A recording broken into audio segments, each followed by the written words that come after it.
untuk menyampaikan pesan kenabian itu adalah mukjizat. Contohnya nabi terdahulu ketika para nabi dan rasul ini mengajak manusia untuk menyembah Allah, banyak yang tidak percaya. Tapi setelah mereka melihat langsung mukjizat, mereka akhirnya banyak yang beriman kepada Gusti Allah. Contohnya Nabi Ibrahim. Sebelum Nabi Ibrahim itu dilemparkan ke dalam api yang sangat besar, itu sangat sedikit yang mau beriman kepada Nabi Ibrahim. Sangat sedikit yang mau mengikuti ajaran Nabi Ibrahim.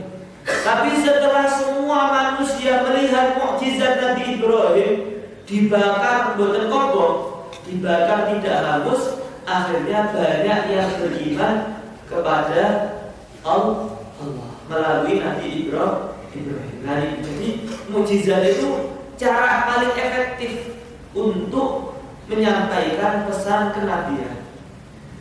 Fa'ijazul Qur'ani maka utawi mukjizat Quran Al-Karimi kang mulya huwa ya ijaz iku ajzul basyari apese manungsa anil idyani saking nekaake bimislil Qur'ani kelawan padane Al-Qur'an di anahu krana teman setune ijaz iku kharikun kang mulayani lil adati maring adat kharijun kang metu an hududil asbabi saking pira-pira batese sebab saking pira-pira batese sebab al ma'rufati kang den weruhi. Nah, maka yang disebut dengan mukjizat Al-Qur'an adalah tidak mampunya manusia mendatangkan yang setara atau yang serupa dengan Al-Qur'an. Karena keindahan muatan dari Al-Qur'an itu melebihi kemampuan manusia. Biasanya yang namanya syair ataupun sebuah tulisan yang indah pasti ada guru-gurunya. Tapi Kanjeng Nabi tidak pernah ditulis dalam sejarah berguru kepada manusia. Semua ilmunya Nabi dari Gusti Allah. Makanya an-hududil asbab, keluar dari batas-batas sebab. Karena biasanya sebuah keilmuan itu ada pengetahuan dari orang lain. Itu umumnya manusia. Ada filsafat. Filsafat itu ada rantai keilmuannya. Dari sini kan macam. Tapi Al-Qur'an ini tidak dari manusia, tapi dari Gusti Allah. Padahal manusia hanya mengetahui ilmu itu melalui manusia yang lain dalam semua ilmu. Wa qad tahadda lan teman-teman nantang sinten Allah Gusti Allah Ta'ala hale maulur sinten Allah al-basyara ing manungsa al-idyani ing ngatasi nekaake bimisli hadzal Qur'ani kelawan padane ikilah Qur'an walau senajan anane al-idyan iku bisti'anatil khalqi kelawan amrih pitulungi makhluk kullihi ya sekabehane makhluk. Faqala maka abdahu sinan Allahu ta'ala hal maulu sinan Allah kul mujabah sirah Muhammad la ini jitama'an lamun yakti kumpul sapa al-insu manungsu wal jin wal jin ala ayatu ing atase yen to nekaake sapa al-insu wal jin yen to nekaake sapa al-insu wal jin bimithli hadzal Qur'ani kelawan padane ikilah Qur'an layatuna ora bakal nekaake sapa al-insu wal jin bimithli kelawan padane Qur'an walau kana senajan ono apa ba'dhum sebagiane al-insu wal jin libatin maring sebagian kang meneh iku dhahiron kang padha pertelo. Iku dhahiron kang padha pertelo. Nah niki jadi Al-Qur'an itu sudah membuat tantangan sayembara. Wahai manusia, seandainya kamu semuanya satu dunia ini, juga jin semuanya satu dunia ini, itu berusaha bersama-sama proyek, jadi bareng-bareng wong sak dunya manusia dari jin untuk mendatangkan yang mirip serupa dengan Quran, layak tuna bimithlihi.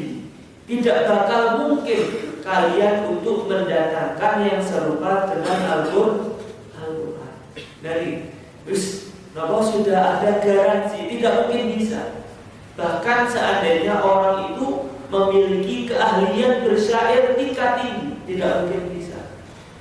Makanya dulu itu di zaman Musailamah Al-Kadzdzab, Musailamah Al-Kadzdzab itu nabi palsu yang menangi zamane Kanjeng Nabi.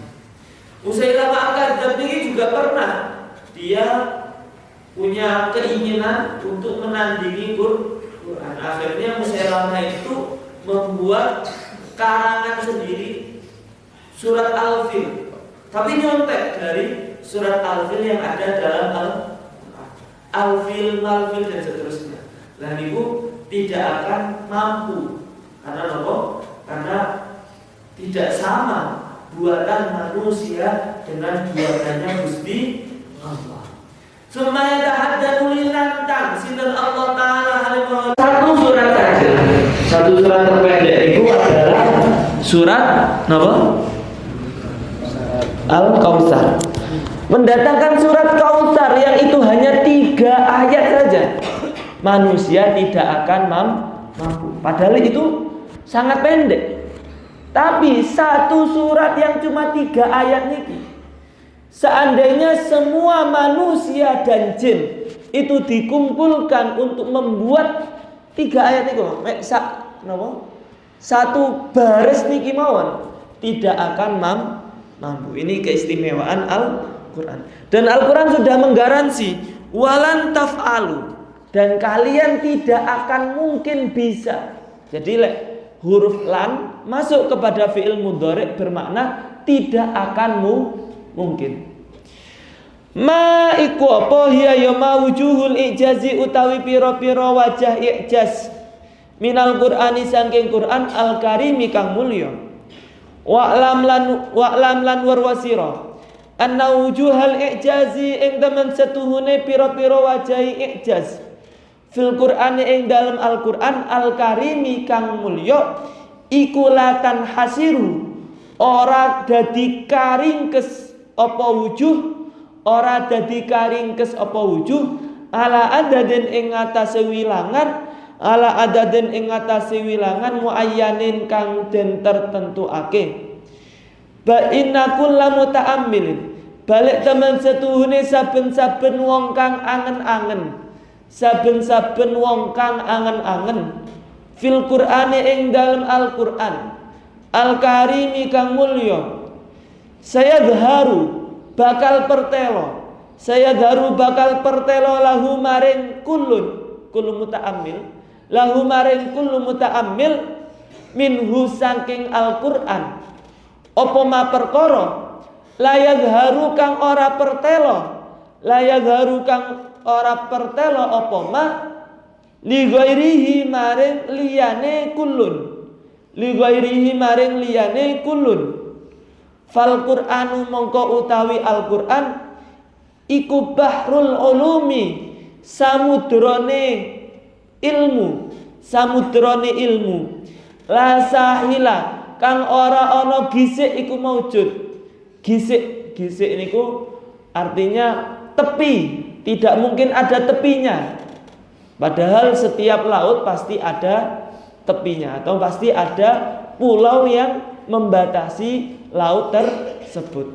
La sahila kang ora ana gisik iku maujud lahu kedue bahrul ulum.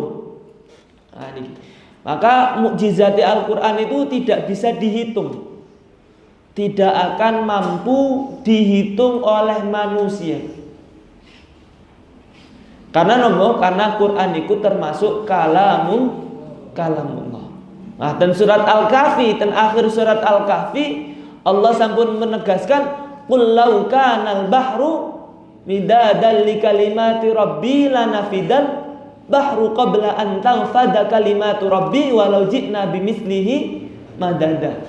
Jadi seandainya air laut semuanya itu menjadi tinta untuk menulis kalamnya Allah, tidak akan mungkin mampu, bahkan seandainya didatangkan jumlah laut yang sama, ditambah lagi dengan jumlah yang sama untuk terus menulis ilmunya Gusti Allah. Nah ini jadi penegasannya akhir surat Kahfi ini, bahwa yang namanya ilmu Allah, kalamnya Allah, kalimah Allah, yakni ilmu Quran ini itu tidak akan mampu dikumpulkan oleh manusia, hanya sedikit mau. Makanya kalau gambarkan ten mriki itu, seandainya semua orang yang punya ilmu itu mengangan-angan, memfikirkan ilmu yang ada dalam Al-Quran. Ahli matematika mempelajari matematika Quran, ahli tafsir mempelajari tafsir Quran, ahli sains mempelajari sains dalam Al-Quran. Niscaya semua orang itu akan mendapatkan ilmu baru yang tidak didapatkan oleh orang lain, karena saking luasnya Al-Quran. Wa qala lan dawu sapa Said, Imam Said An-Nursi, kang bangsa kabilah Nursi. Said An-Nursi niki ulama Turki, Badi'uz Zaman, dijuluki Badi'uz Zaman, keajaiban zaman, karena Said An-Nursi niki ulama yang punya banyak karya di era modern. Fi tafsiri, ing dalam tafsire Said An-Nursi rupane dawuh, innal muhaqqiqina temen setuhune pira-pira wong kang ahli tahqiq, pira-pira wong ahli tahqiq iku ikhtalafu padha persulayan sapa muhaqqiqin fi turukil ijazi ing dalem pira-pira dalane mukjizat, lakin la tazaham, tetapine ora ana desek-desakan iku maujud, lakin la tazahama, tetapine ora ana desek-desakan iku maujud, baina hadhihi turuki ing dalem ikilah pira-pira dalan, ing dalem ikilah pira-pira dalan. Bal kulun, balik utawi saben-saben suwiji iku ikhtaro, milih sapa kulun jihatan ing arah min jihatihi saking pira-pira arahe ijaz, saking pira-pira arahe ijaz. Jadi Said An-Nursi niki tafsirnya menggambarkan, seandainya mempelajari Al-Quran itu seperti jalan, seperti jalan ngoten, dan semua orang itu berjalan sesuai dengan keilmuannya untuk menggali Quran. Jadi sing ahli sains mempelajari Quran dengan sainsnya semuanya, dengan cabang ilmu yang dia kuasai. Seandainya semua orang seperti itu, maka tidak mungkin berdesakan jalan itu.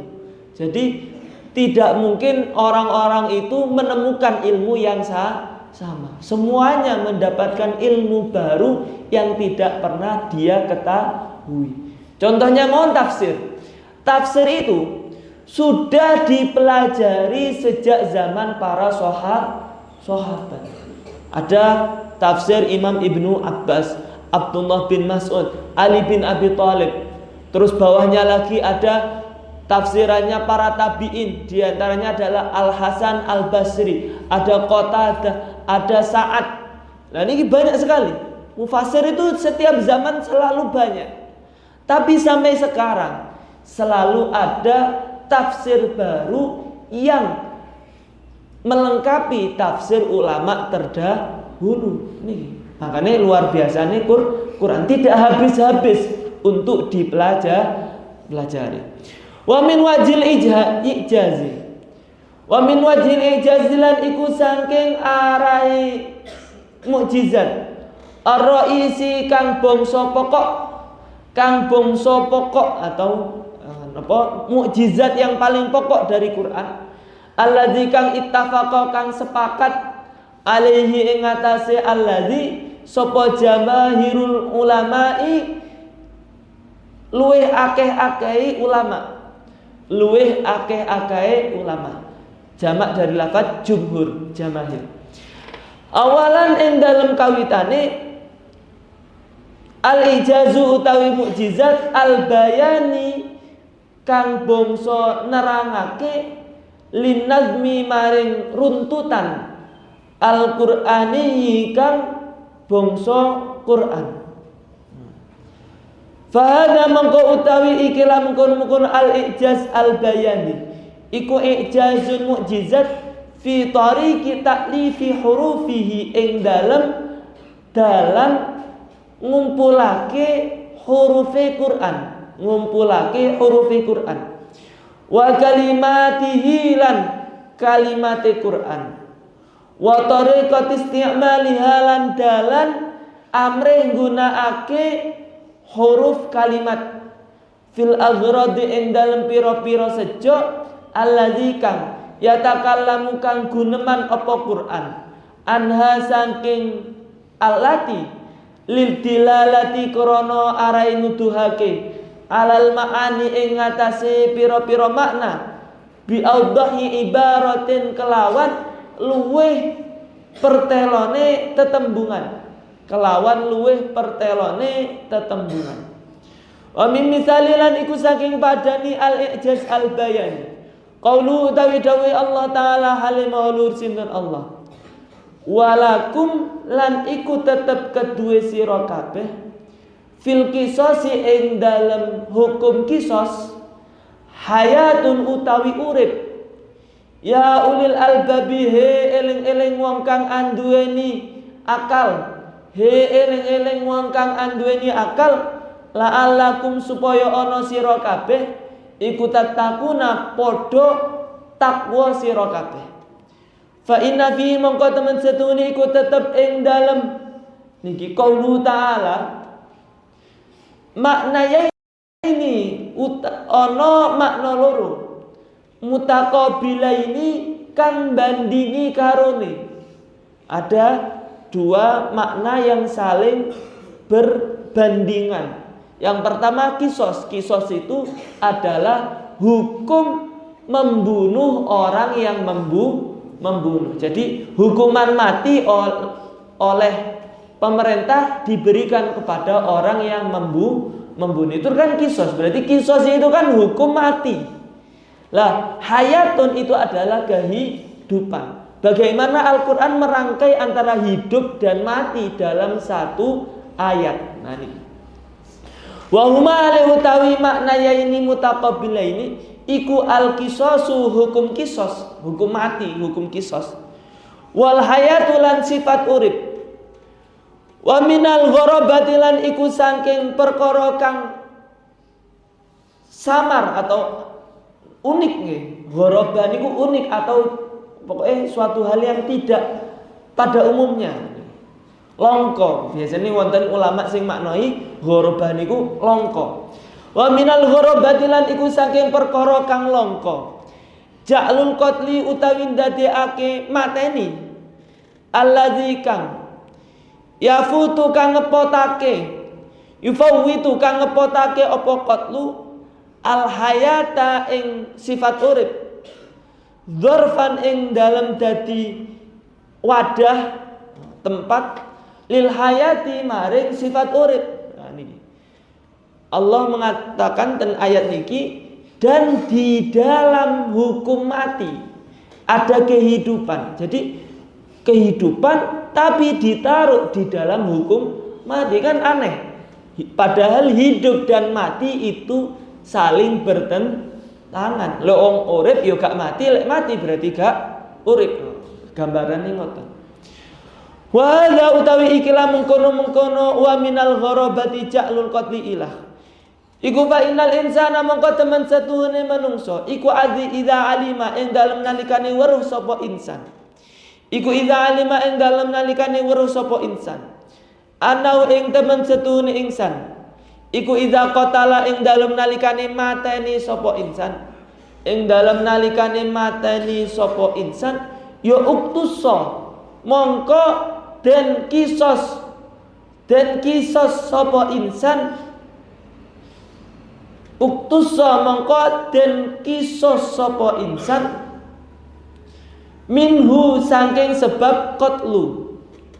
Minhu saking sebab qatlu. Da'ahu mongko ngajak-ngajak ing insan. Da'ahu mongko ngajak-ngajak ing insan. Apa zalika mengkono-mengkono iza alima ilah. Apa zalika mengkono-mengkono iza alima ilah. Ilal khaufi maring wedi angkot li sahibihi saking mateni koncone insan. Saking mateni koncone insan.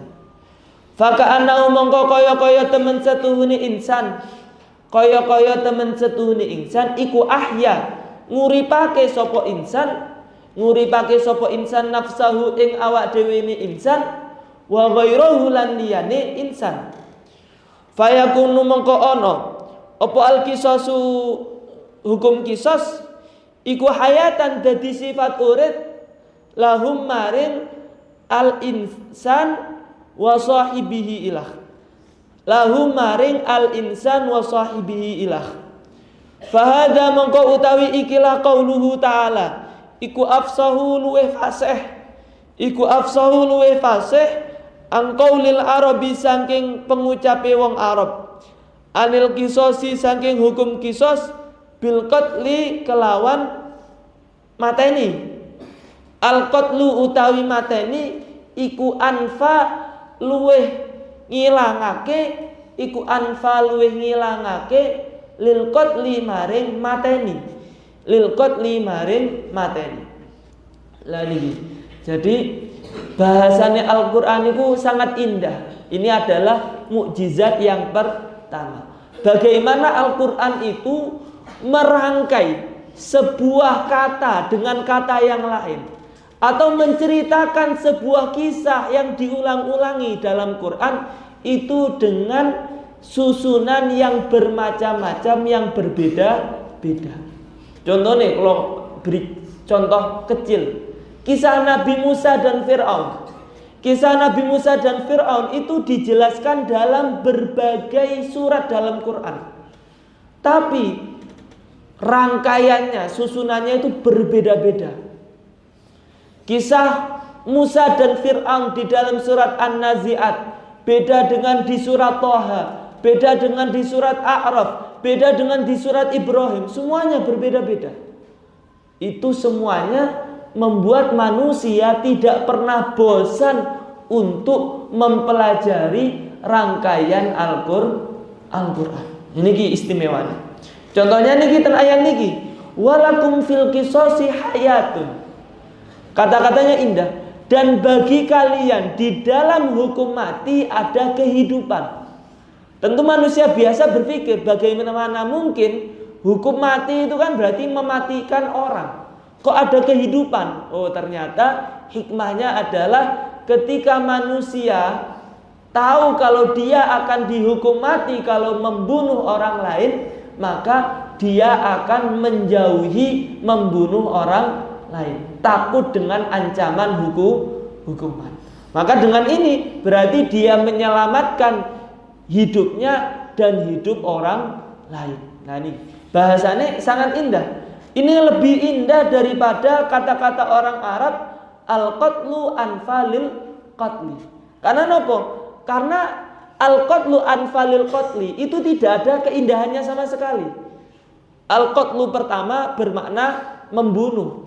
Anfalil qatli, qatli kedua juga bermakna membunuh. Tidak ada keindahan rangkaian di situ. Meskipun sama-sama bahasanya itu ringkas, atau dalam bahasa balaghah dia itu tidak itnab tapi ijaz, ringkas. Meskipun sama-sama ringkas, tapi bahasa walakum fil qisasi hayatun itu ada keindahan bahasa. Karena dua hal yang bertentangan, hidup dan mati, lebih indah daripada bahasa orang Arab itu sendiri. Sanian ing dalam ambal kaping pindho, al-ijazu utawi mukjizat bil ikhbari kelawan nyeritakake anil ghaibi saking perkara kang samar.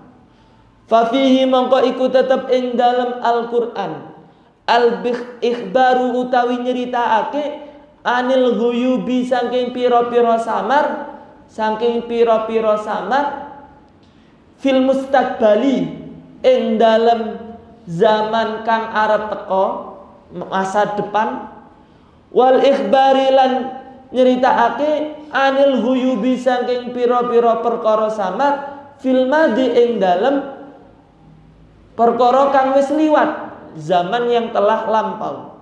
Min qasasil awwalina saking ceritane pira-pira wong kang wis dingin, saking ceritane pira-pira wong kang wis dingin.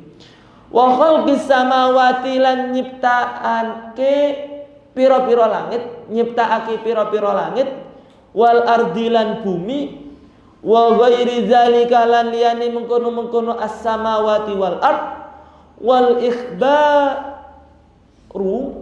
ikhbaru lan nyeritakake anid dhamaira saking pira-pira perkara kang den simpen ing dalem ati, saking pira-pira perkara kang den simpen ing dalem ati, min ghairi ayyadhara saking tanpa yen to pertelo, saking tanpa yen to pertelo apa zalika mengkono-mengkono al-ikhbar anid dhamair, apa zalika mengkono-mengkono al-ikhbar anid dhamair min qaulin saking pengucap au fi'lin utawa penggawe alladzi kang la yumkinu kang ora kongam lil basyari kedue menungso apa ayyarifa yen ta weruh sapa basyar, apa ayyarifa yen ta weruh sapa basyar zalika ing mengkono-mengkono al-ikhbar anid dhamair bi mujarradi nafsihi kelawan meligine awak dhewene basyar, kelawan meligine atau hanya dengan dirinya sendiri, min ghairil wahyi saking tanpa wahyu, saking tanpa wahyu al ilahi kang bangsa pangeran, al ilahi kang bangsa pangeran. Wa min misalilan iku saking padane al ijaz bil ikhbar qaulu utawi dawe Allah taala halimaha luhur sinten Allah, rupane dawuh tabbat yada abi lahab, tabbat rusak apa yada abi lahabin tangan loro ni Abu Lahab, wa ma aghna watab lan tegese rusak apa yada Abu Lahab, ma aghna ora semugih anhu saking Abu Lahab apa maluhu bondone Abu Lahab, wa malan perkara kasaba kang agawe sapa Abu Lahab, ila akhiri suratin maring pungkasane surat. Faqad samahu mongko teman-teman ngarani apa Quran ing Abu Lahab bi Abi Lahabin kelawan aran Abu Lahab, wasmuhu lan utawi arane Abu Lahab al asliyu kang bangsa asal iku Abdul Uzza, Abdul Uzza. Waqat asbata lan teman-teman netepake apa Quran ing Abu Lahab, teman-teman netepake apa Quran ing Abu Lahab. Wa mra'atahu lan ing bojone Abu Lahab fi khuludin nari ing dalem langgenge neraka. Waqat asya lan teman-teman urip, waqat asya teman-teman urip sapa huwa ya Abu Lahab, wa mra'atuhu lan bojone Abu Lahab ba'da nuzuli hadhi surati ing dalem sakwise temurune ikilah surat, ing dalem sakwise temurune ikilah surat asra sanawatin ing dalem 10 pira-pira taun, ing dalem 10 pira-pira taun.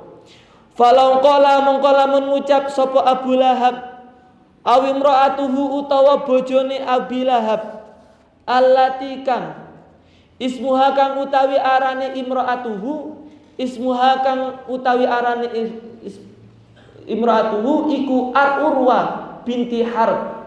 Kalimat syahadati ing pengucap syahadat rupane la ilaha illallah. La abtala mongko yakti batal apa al wahyu kulu ya sekabehane wahyu. Wa hadza utawi ikilah mengkono nika falau qala Abu Lahab ilah iku ijazun mukjizat ghaibiyun kang bangsa samar haitsu akhbara ing dalem sekirane nyeritakake apa Quran annahuma ing temen setuni Abu Lahab wa mraatuhu iku saya mutani bakal mati karone kafiraini hale kang kafir karone wala yudrikuhu malan ora nemu ing Abu Lahab wa mraatuhu apa al imanu iman billahi kelawan Gusti Allah. Nah niki kisah yang sangat spesial dan Quran. Maksudnya surat Al-Masad niku istimewa. Karena apa? Surat Al-Masad itu diturunkan itu kan memberikan sebuah garansi kalau Abu Lahab yang nama aslinya Abul Uzza itu dia dan istrinya akan masuk neraka, kekal di neraka. Padahal ketika itu Abu Lahab masih hidup. Dan setelah ayat itu turun, Abu Lahab ini masih hidup selama 10 tahun. Jadi Abu Lahab ini sudah dicap dia bakal masuk neraka. Dan ini adalah mukjizat. Karena apa? Karena seandainya Abu Lahab itu setelah turun ayat niki terus dia kak pikir-pikir melbu Islam enak. Seandainya dia mengucapkan kalimat la ilaha illallah, niscaya akan membatalkan kemukjizatan, kepastian cerita dalam surat Al-Masad. Al-Masad ini kan menggaransi Abu Lahab bakal masuk neraka. Seandainya Abu Lahab masuk Islam batal niki kan. Dan ini kan dia mungkin bisa mampu saja kan. Seandainya jadi Abu Lahab terus mikir-mikir, wah, iki aku iso melawan kepastian Quran ini. Ustaz, pura-pura Islam saja selama hidup saya. Pasti akan membatalkan kemukjizatan Quran. Tapi Al-Quran benar-benar mukjizat dan benar garansinya Abu Lahab sampai mati tidak mengucapkan lafaz la ilaha illallah. Padahal secara politik, seandainya secara politik pingin Abu Lahab itu menghancurkan Islam, dia gampang saja. Dia tinggal langsung pura-pura masuk Islam. Niscaya langsung batal loh. Jari ini Abu Lahab melbu neraka, kok melbu Islam kan ngoten. Pasti banyak yang meragukan surat Al-Masad. Padahal dalam faktanya Abu Lahab tidak pernah sekalipun masuk agama Islam. Ini menunjukkan cerita yang ada dalam Al-Quran semuanya itu benar. Baik yang akan datang, kejadian hari kiamat, ataupun yang telah lalu, kisah umat terdahulu, penciptaan bumi dan langit, ataupun yang ada di zamannya Nabi Muhammad yang itu awalnya cuma di dalam hatinya orang kafir saja, itu dibuka dalam Al-Quran. Nah ini ngaji kita. Wal afu minkum, wassalamualaikum warahmatullahi wabarakatuh.